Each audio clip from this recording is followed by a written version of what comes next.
success for the security forces in Kashmir. Terror headhunter and recruiter hunted down. Hizbul's Kashmir face Riaz Naiku eliminated. Terror leadership in Kashmir wiped out. Death blow to terror in Kashmir. So with the top terrorist leadership of Lashkar-e-Taiba, Hizbul Mujahideen and Jaish-e-Mohammed eliminated by security forces in Jammu and Kashmir, is it now endgame terror? Is it endgame Pakistan state-sponsored terror in Jammu and Kashmir? I'm Gaurav Sawant. That's our top focus story on the broadcast. Also on the show, truly an India-first story. This is the story of personal protection equipment for our doctors, for our frontline corona warriors. In February, India didn't manufacture a single PPE in our country. Today, in May, we've emerged as the world's second largest manufacturer of the PPE. In just 2.5 months, almost 2 lakh PPEs are being made every day in our country. And I'll get you that remarkable story of the government and the private sector, the fashion industry, the fabric industry, everyone coming together. That story and lots more. Action-packed, 30 minutes. Let's get started. Top story, the top numbers in our country, and we are very close to touching the 50,000 mark when it comes to COVID-19 positive cases in our country. The latest figures as on 9 p.m. this evening, 391 confirmed cases, 1,694 people have lost their lives. The good news is 14,183 people have also recovered from COVID-19. So India's recovery rate is much better and some reason to be cheerful.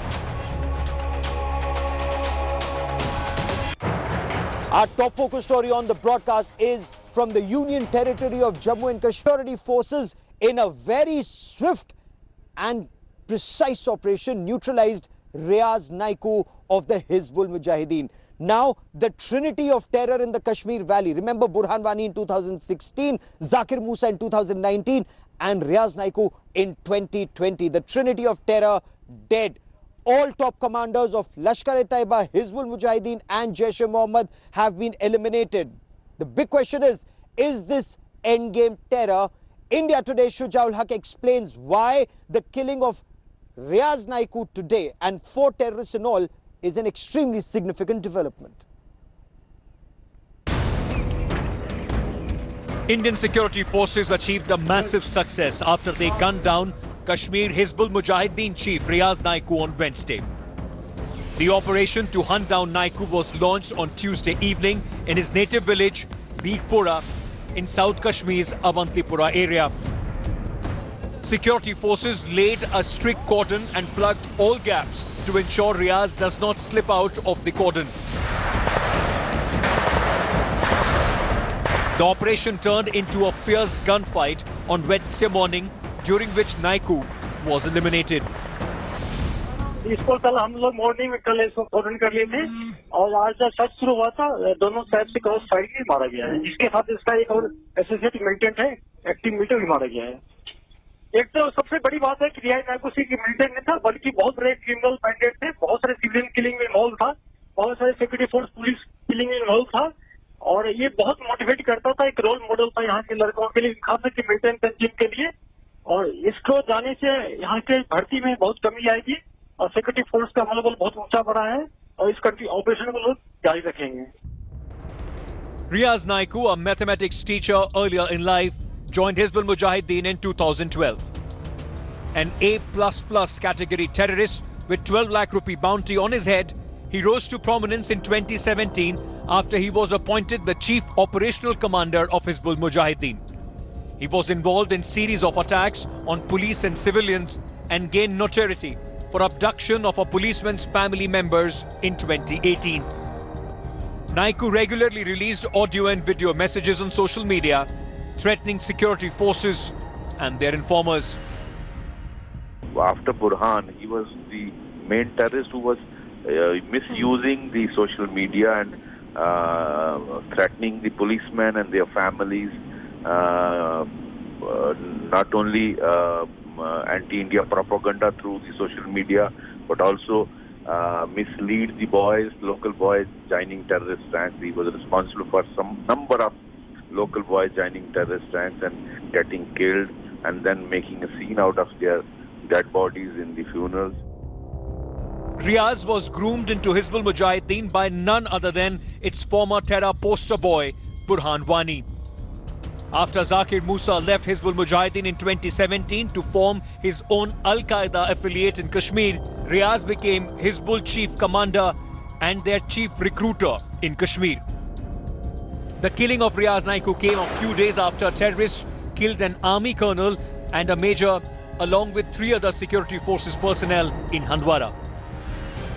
Riaz Naiku is believed to be one of the topmost commanders in Hizbul Mujahideen and someone who had really been calling the shots for this organization. So his killing would definitely be a huge success for the security forces and a setback to Hizbul Mujahideen in the valley. With cameraman Tariq Shujaul Haq in Srinagar for India Today.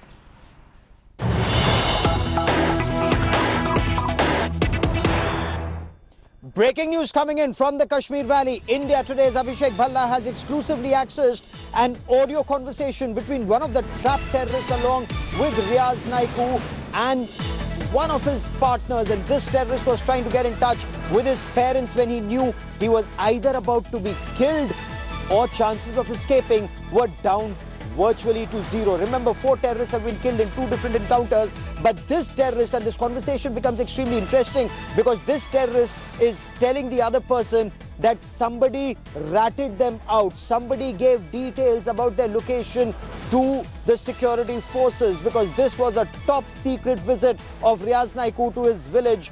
And yet the security forces were present and they'd laid a cordon. And this terrorist is blaming the newly raised the Resistance Front. This is a group of terrorists of Lashkar-e-Taiba and Jaish-e-Mohammed and of course their local partners here in Jammu and Kashmir. Listen in to that conversation. I'll get you more on that story. रियाज भाई अभी लड़ रहे हैं, इंशाल्लाह वो अपने मकसद में कामयाब हो जाएंगे। ये अपने ही लोगों की कारगुजारी है। ये जो नई तंजीम TRF है, ये इन्हीं बदबख्तों का काम है। इनसे दूर रहना, ये हमारे कश्मीर को बर्बाद कर देंगे। I quickly want to cut across to India Today's editor Defense Abhishek Bhalla, who joins us for more on the story. Also with us is Colonel Rohit Dev, a former commanding officer of the Indian Army who served in the Kashmir Valley. But Abhishek, to you first, this conversation, and there's much more of this, is extremely interesting. There appears to be a rift within the terror ranks and perhaps a fight for supremacy. Well, this is a very, very significant revelation in this conversation, and this intercept is with the Indian agencies, with the Indian forces on the ground, and it clearly suggests that there is a rift between the TRF, which is the Resistance Front, which has been dubbed as a frontal organization of the LET working in Kashmir, and Hizbul Mujahideen. In fact, in this conversation, this terrorist clearly tells somebody who he addresses as Wahid Bhai that the information about their movement was given by members of the TRF, and then he goes on to warn them that you shouldn't be close to these people, should not have any links with them because they will ruin Kashmir. Certainly something is brewing, and it's very, very significant that the Indian agencies have got a whiff of it very early, because TRF is still in its early days, and it's been held responsible for some of the recent terror attacks that have taken place in the valley. So with this intercept, obviously the sleuths either from the intelligence agencies or security forces on the ground will try to build up on more intelligence, and they will try to find out if there is a rift. They can certainly take advantage of it. Is this endgame? Yes, the big question is this endgame Pakistan state-sponsored terror in Jammu and Kashmir? Remember, after the abrogation of Article 370 and the integration of Jammu and Kashmir, the fact that the erstwhile state was split into 2 union territories, Ladakh, Jammu and Kashmir, Pakistan has lost the plot. its terrorists have lost. But yet there's a very desperate attempt. And let me bring in Colonel Rohit Dev into this conversation. Colonel, you've served in the valley, in North Kashmir, and in North Kashmir's Handwara, we've just lost a brave colonel and a company commander and soldiers in a counter-terror operation in North Kashmir. Terrorists may have been killed. Is this endgame terror, or will the threat only mount in the coming weeks and months? Not at all, Gaurav. As I see it, it is not the end game, but maybe a beginning of the end game of sorts currently. It all depends on the tempo of operations which our army is able to enforce in the valley. And considering the fact that this is just the beginning of the season, where the season has just started, so there is ample ground to cover, and there will be multiple infiltration attempts made in the valley. And the further indoctrination of people and to use this death of a terrorist will also be taken up as an indoctrination principle, like it happened in case of the previous terrorist about a couple of years back when that happened. And there will be somebody stepping into the shoes quite soon. But coming to the point which Abhishek was bringing out to the tape, this rift is something which needs to be exploited by any security agency.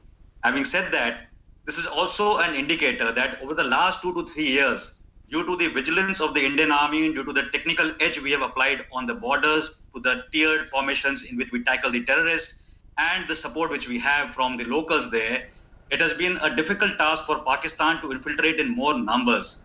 So as a measure that they can't infiltrate those $10 terrorists, their higher ranks, so-called higher ranks of terrorists within as sleeper cells or otherwise who have been promoting, prompting, educating, indoctrinating, have come to the fore and exposed themselves. What's a cause? What would be a cause for grave concern?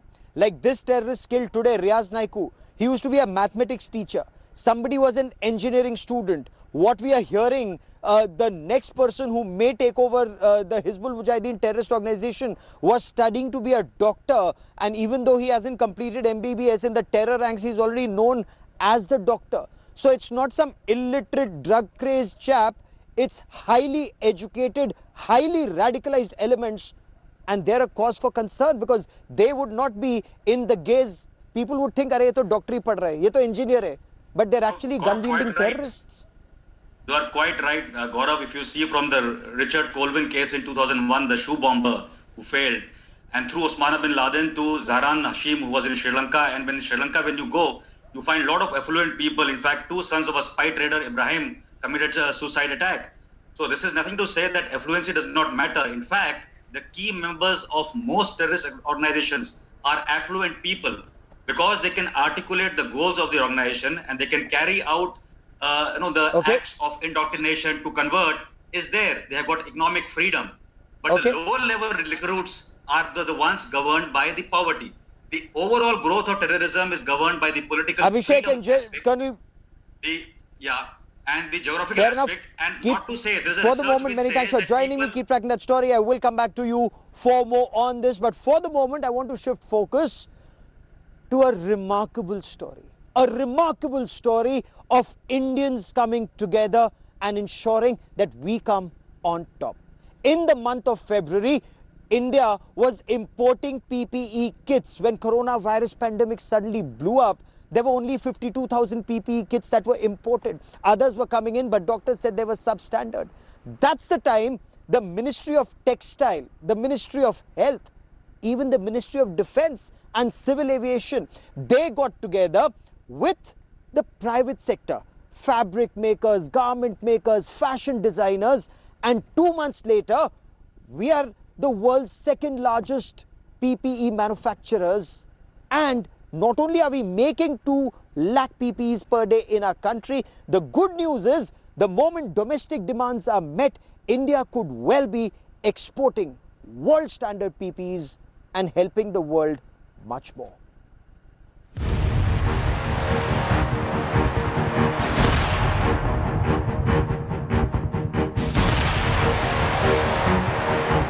In February 2020, the world was scrambling for personal protection equipment amid the pandemic.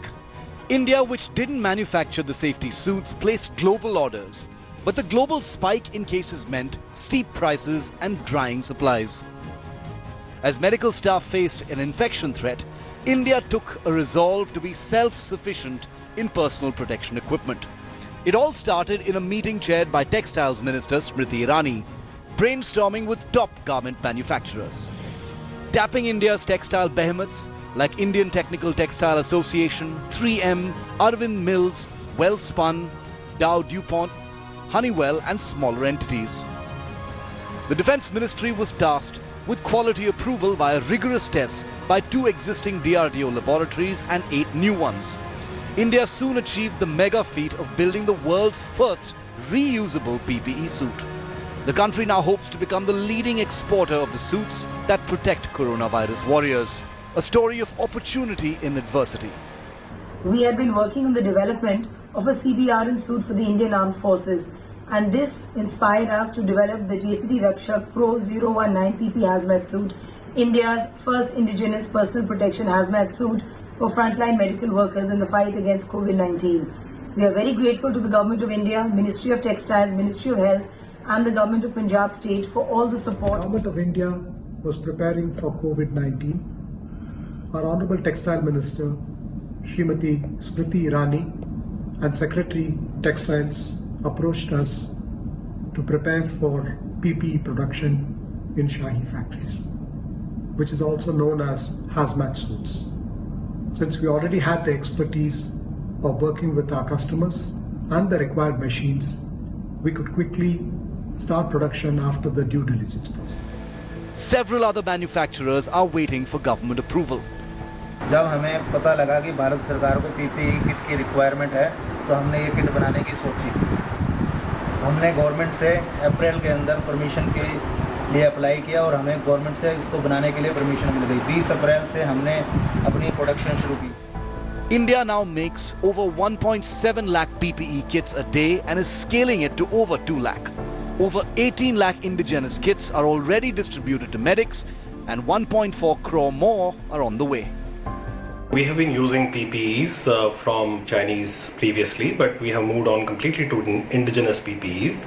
The process is pretty simple. We ensure that we test the PPEs before we take them into picture. And the most important test that we do is impermeability. And what we have found that the indigenously produced, these kits are really very good and perhaps in many cases even superior to what we have from the Chinese. The turnaround in less than 2 months saw India becoming the world's second largest builder of kits, which keep our healthcare workers safe. In the meantime, the Indian PPE industry has roared from zero to be a 7,000 crore one. From zero to manufacturing and supplying almost 200,000 personal protection equipment or PPE kits every day to hospitals and healthcare workers is truly a Make in India miracle, where the Ministry of Textile, the Ministry of Defence, the Ministry of Civil Aviation and private manufacturers and garment industry came together to keep India first and frontline corona warriors safe from infection. After domestic supplies are met, the aim now is to export world-class PPEs to make India truly a global player in the PPE market. With cameraman Kripal Singh in Delhi, Gaurav Sawant for India Today. This is truly a remarkably an India first story. Let me bring in Dr. Harsh Mahajan, one of India's leading radiologists who joins us on the broadcast, and end user. Dr. Mahajan, would you concur with the doctor we had on the broadcast who said that made in India PPEs are better than what's available in the market? They feel safer wearing these made in India PPEs? Thank you, Gaurav. Actually, with the kind of quality that we've seen coming in from China, which was the major exporter of these PPEs, that disappointed. And with the Indian manufacturers and actually with the certification process, which is very rigorous here, we are very, very confident about the quality of PPEs that we use. And of course, there are various grades of PPEs that are used, but we are very confident rather than using something which has come from outside.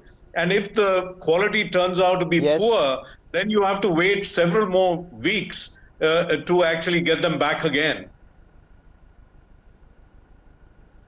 But the ones that are in India, it comes very quickly. But remarkable, the fact that in February, India had only 52,000 PPEs imported from overseas, not enough for doctors, and several hospitals were rejecting them.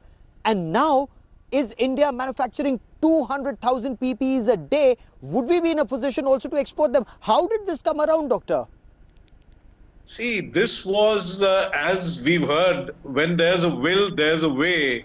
This is actually, I would give credit to the Ministry of Textiles, and especially to the minister herself, Ms. Smriti Irani, who took personal interest once they understood what was the need that the Ministry of Health and our hospitals had. And this was, as you saw with the coronavirus, the manufacturers in our country were facing problems. They had shipments which they had delivered, money not coming in, workforce sitting idle.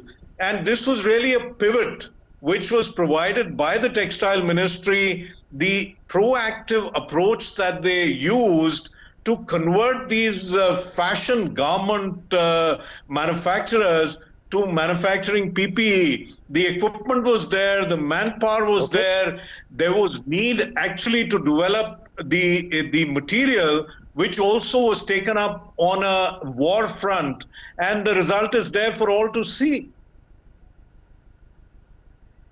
And I believe right from the yarn, the material is made in India, from the yarn to the PPE to the sealing, and all of this quality check, quality assurance that comes from the DRDO, and apparently from 2 labs, we are now up to 8, but need a lot more given the number of companies that want to come forward and manufacture PPEs. But will this be, just a 6-month industry because there's a current crisis due to COVID-19? Or will this be a sustained industry and can be, as many say, a 7,000 crore rupee industry in our country? I think COVID-19 is not going to go away in the short term. It's here to stay. And so this is something which will be there for years to come. Maybe not at this acute level, which we need across the world now, but this will be sustained requirement over the years to come, not only for COVID-19, but for so many other purposes. And so this is an industry that's here to stay. 7,000 crores, more or less, I'm not able to really say for sure, but this is sustained. It will be there. And also, the kind of quality that's coming in is just very, very good. Only one shortcoming that we have, even though the Textile Ministry from 1 lab, we now have 8 labs, I think there is still a huge backlog because there are hundreds and thousands of manufacturers who are willing to come in, and there is a backlog of clearances. I think these labs need to work around the clock, 3 shifts, 8 hours each, 24/7, to be able to clear these, so that not only do we meet our own requirements, but we are able to export them in huge quantities across the world. Fair enough, and that's a very heartening thought that in February we were importing PPEs. In May, 2 lakh per day. The demand, I'm told, is of 2 crore PPEs domestically. As of now, we are told that there are restrictions on export. There's a ban on export till the time domestic requirement is met. But if India is in a position to export PPEs, this truly is a remarkable story. Dr. Mahajan, for the moment, many thanks for joining me, and we will track this story very, very closely. This is adversity that was turned into an opportunity when Indians came together. The Ministry of Health, and I'm told there's a very interesting story that one of the first samples was manufactured at a factory in Punjab. It was the Punjab police that rushed that sample to Delhi by road. There was an aircraft waiting at the Indira Gandhi International Airport. It flew the sample to Coimbatore, and everyone was on tenterhooks waiting for results. When it was positive, it was a big go, and that's where this manufacturing is taking place. Much more of that on that story in the days and weeks to come. Dr. Mahajan, many thanks for joining me. That is all I have time for on India First this evening. Many thanks for watching.